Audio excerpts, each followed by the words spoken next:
I'm going to show my age here, but I used to love the TV show Kickstart when I was a kid.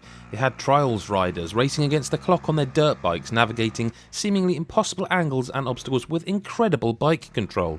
There was even a kids version with young riders doing stunts that would make today's health and safety folks lose their minds. And Overpass reminds me of Kickstart, only with buggies and quad bikes. At its core, Overpass is like a fully 3D Trials HD mixed with a bit of Mud Runner for good measure.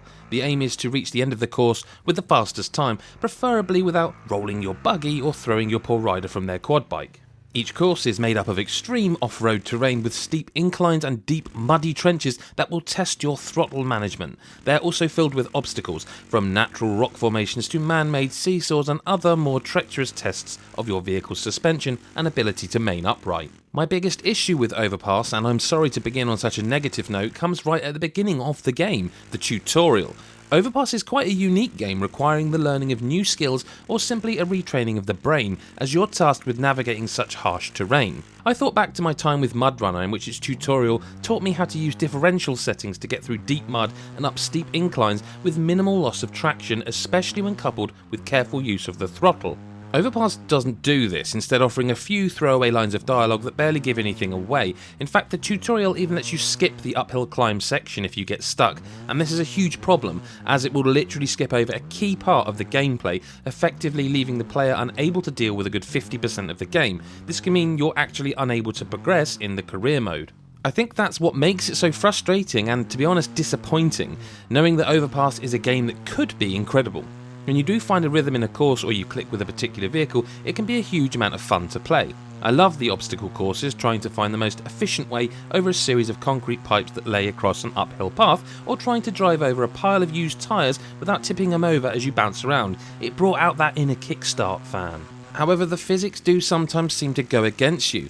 Considering the weight of the machines being used, it's amazing how light they seem to be. They twitch and bounce at the slightest change in steering or terrain, sometimes resulting in a rolled vehicle. And this would be fine if it felt like it was ever really in your control to prevent it, but half the time it just doesn't. When your UTV suddenly bounces at an awkward angle with no warning or reason, it can ruin a run. It's worse on an ATV too, as you'll often have no chance to recover from a slight tip, as even leaning your rider has no real effect. They'll usually just leap from the saddle inexplicably, again possibly destroying a run.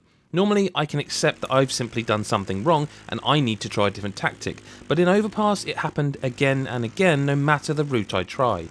And this problem is exacerbated by the game simply not giving you the tools to deal with its uphill climb courses. The only information given in the tutorial is to change to a lock differential and to aim for non-muddy areas of the hillside, which might sound fine, but what about when the entire hillside is made of mud? What about when your vehicle becomes entirely stuck halfway up the slope?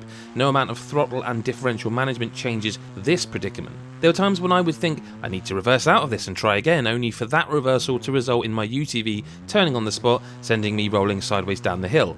I didn't turn the wheel, but it turned nonetheless. I just couldn't win. In a game that needs precise movement and full control, it's amazing how often Overpass just doesn't offer either. The way its career works is more accessible than most though. You're presented with a spider's web of options, with each completed event unlocking the next offshoot in the web, and so on and so on.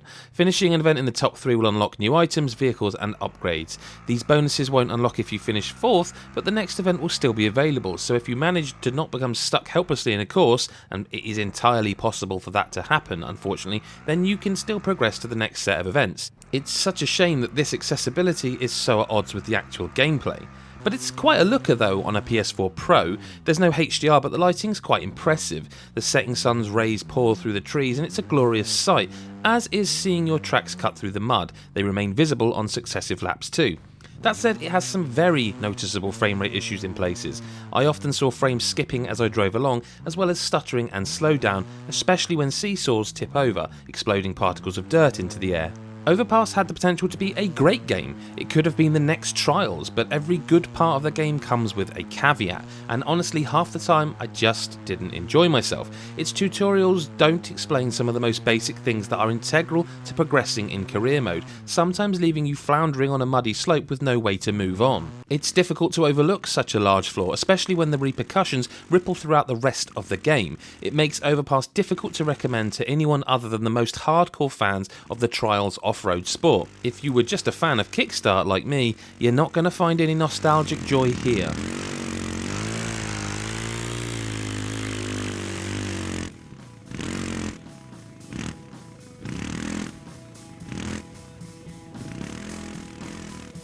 Thanks so much for watching our review of Overpass. We hope you enjoyed it. Have a look around our channel. I'm sure you'll find something else you enjoy. But if you hit the subscribe button, which is that big red rectangle that I'm sure you've seen before, you'll never miss a video, especially if you hit the bell button.